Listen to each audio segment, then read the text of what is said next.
বিসমিল্লাহির রহমানির রহিম। সম্মানিত অভিভাবকবৃন্দ, শিক্ষকবৃন্দ এবং কচিকাঁচা সোনামণিরা, আসসালামু আলাইকুম।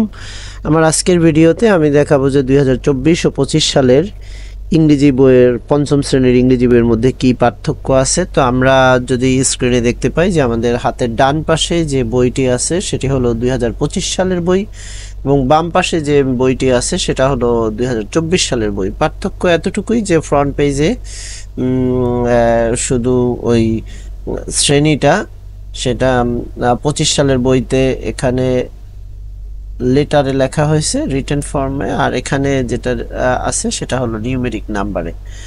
এই পার্থক্য, এছাড়া কভার পেজে আর কোনো পার্থক্য নেই, একই কভার পেজ আছে। আর বিষয়টি সেই চতুর্থ এবং পঞ্চম শ্রেণীর ক্ষেত্রে একই রকম, যে কারিকুলাম 2011-র আলোকেই বইটি করা হয়েছে। তো সেই বইটি 2013 সালে যখন সারা দেশে লঞ্চ করা হয় সেটাই বহাল আছে।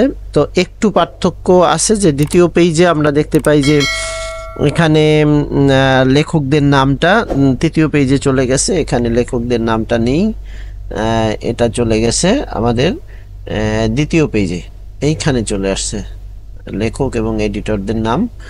আগে যেটা সেকেন্ড পেজেই ছিল সেটা এখন আমার দ্বিতীয় পেজে চলে গেছে। তো এই পার্থক্য। আর যেটা হলো যে আমার এখানে এনসিটিবির চেয়ারম্যান স্যারের, তৎকালীন চেয়ারম্যান স্যার, তার যে একটা বক্তব্য আছে, আর এখানে 25 সালে বর্তমান chairman professor doctor A K M. Riazul Hasan স্যারের নাম আছে। এবং বইয়ের শেষের দিকে একটা মেসেজ যেটা হলো যে 2024 সালের একটা পরিবর্তিত পরিস্থিতিতে কারিকুলাম 2022-এর আলোকে বইটা কিছুটা রিভাইজ করা হয়েছে এবং সময় স্বল্পতার কারণে রিভাইজ করতে গিয়ে কিছু ভুল থেকে যেতে পারে। যদি থেকে যায়, কোনো গঠনমূলক সাজেশন দেয়া হয়, তাহলে সেটাকে খুব সাদরে গ্রহণ করা হবে। তো এই জন্য আমরা সকলেই এই কাজটা করতে পারি। বইটাকে একবার যখন আমাদের হাতে যাবে বা অনলাইনের যে আমাদের যে কপিটা আছে সেখান থেকে আমরা এটাকে একটু দেখে যদি কোনো ধরনের এরর আমরা দেখতে পাই সেটা আমরা বলতে পারি। তারপরে বইয়ের মধ্যে 24 এবং 25 উভয় জায়গায় একটা নির্দেশনা ছিল শিক্ষকের জন্য কিছু কমন কথাবার্তা। তো এবারও আছে পঞ্চম শ্রেণীর।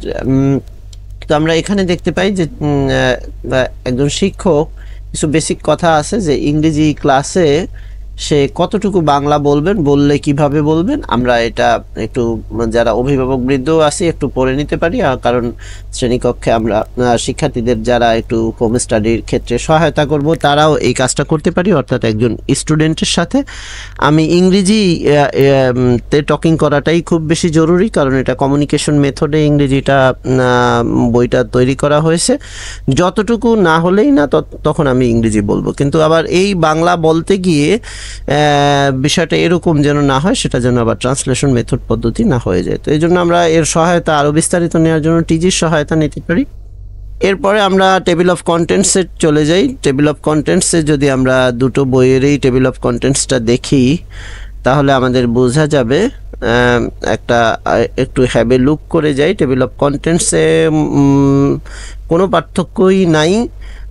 আমরা দেখি যে এখানে 25টা কন্টেন্ট আছে, ইউনিট আছে, এখানেও 25টা ইউনিট আছে। বইয়ের পেজ সংখ্যাও প্রায় একই। একটু বিষয়টা হলো যে আমাদের আছে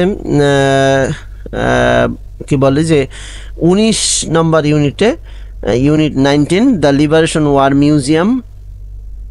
তো এইটা 2024 সালে কীরকম ছিল আর 2025 সালে কীরকম ছিল এইটা দেখেই আমরা আমাদের এই ভিডিওটা শেষ করব। তো আমরা 2024-এরটায় চলে যাই, আর এখানে হলো যে 2025। তো দুটো পাশাপাশি রাখলে আমরা স্ক্রিনে দেখতে পাই যে সানশাইন ম্যাগাজিন সম্পর্কে যে একটা টপিকস দেয়া আছে। ফার্স্ট পেজে একই লেখা, একই রকম সব কিছু। একটু আমরা দেখি, সেটা প্রায় একই রকম। আচ্ছা, তারপরে যেটা হলো যে এখানে গ্যালারি টুর কথা অর্থাৎ সেকেন্ড প্যারায় একটু পার্থক্য রয়ে গেছে যে দেয়ার আর 4 permanent galleries that এক্সিবিটেড rare photographs documents and newspaper clippings and objects used by the freedom fighters and the martyr of our liberation war. As we went inside gallery 4, our victory, our values. এখানে একটু কিছু gap দেয়া হয়েছে। আমরা at the gallery 2 থেকে এই জায়গাটুকু আমাদের বাদ দেয়া হয়েছে। এটা রাজনৈতিক এই প্রেক্ষাপটে পরিবর্তিত পরিস্থিতির আলোকে এটাকে ওনারা ওমিট করেছেন।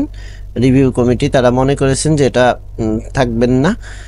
এইটার পরে আমাদের এখানে শেষ করা হয়েছে যে as we went inside gallery 4 our victory, our values we fell silent, we were sad as we looked at the personal belongings of some of our martyred intellectuals.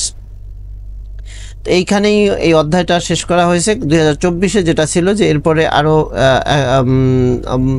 Sheikh Mujibur Rahman ওনার ছবিটা ছিল, বঙ্গবন্ধু শেখ মুজিবুর রহমান তার ছবিটা ছিল, আর এখানে এই বিষয়টিকে বাদ দিয়ে তারপরে বিষয়টা হলো যে আমার প্রশ্ন ওখানেও বিতে 5টাই ছিল, এখানেও 5টাই আছে, কিন্তু সিতে এখানে 5টা সেন্টেন্স ছিল, সিতে এখানে আমার সিতে আমার এখানে 3টা সেন্টেন্স আছে। এই 3টা সেন্টেন্সকে করা হয়েছে। আর ডি এবং ইতে একই রকম আছে। ডি এবং ইতে আমরা যদি দেখি যে একই বিষয়টা আছে। আর এফেও আমার 5টা বিষয় আছে বা প্রশ্ন আছে, এখানেও 5টা প্রশ্ন আছে। তো এই মোটামুটি তার এই অধ্যায়ে আর একটু পরিবর্তন আসছে। জি অ্যাক্টিভিটিতে এখানে 4টা সেন্টেন্স ছিল, একটা সেন্টেন্সকে উঠিয়ে দেওয়া হয়েছে, আমরা স্ক্রিনে দেখতে পাচ্ছি যে একটা সেন্টেন্সকে উঠিয়ে দেওয়া হয়েছে। আর এইসে 7টা প্রশ্ন ছিল গ্রুপ ওয়ার্ক করার জন্য, plan a trip that you would like to take. কিছু প্রশ্নের আলোকে অ্যান্সার দ্য কোশ্চেন, এই 7টা কোশ্চেনই দেওয়া আছে, কোনো সমস্যা নাই। অ্যাক্টিভিটি আইতেও একই রকম। এই তো এরপরে আর আমরা যদি দুটো বইয়ের শেষ পেজটা দেখতে চাই, অর্থাৎ 2025-এর যদি বইয়ের ব্যাক পেজটা দেখি আর 24-এর যদি বইয়ের ব্যাক পেজ দেখি, তো একটু পার্থক্য আছে। তো নীতিবাক্যটা ইউনিভার্সাল ট্রুথ যেটা আছে সেটা একই রকম আছে, slow but steady wins the race. আর গ্রাফিতিটা নতুন সংযোজন করা হয়েছে।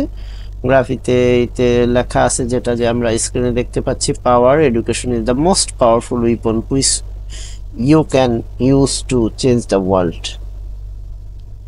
তো এই পরিবর্তিতকে পাল্টাতে হলে সত্যি শিক্ষার মতো একটা কি বলে যে সবচেয়ে বড় একটা শক্তিশালী অস্ত্র এই বিশ্বকে পাল্টে দেওয়ার জন্য। তো এরকম একটা গ্রাফিতি জুলাই এবং আগস্টের আন্দোলনের সময় বিভিন্ন জায়গায় দেখা গেছে, সেইটার প্রতি শ্রদ্ধা রেখেই মূলত এই গ্রাফিতিটাকে নিয়ে আসা হয়েছে। তো এই মোটামুটি এই আমার ভিডিও। যদি আর এই বইটির অনলাইন লিঙ্ক দেয়া থাকবে ডেসক্রিপশন বক্সে। যদি ভিডিওটি ভালো লাগে তো চ্যানেলটিকে সাবস্ক্রাইব করুন, লাইক, কমেন্ট এবং শেয়ারের মাধ্যমে আমার সঙ্গেই থাকুন। ধন্যবাদ সবাইকে। আসসালামু আলাইকুম।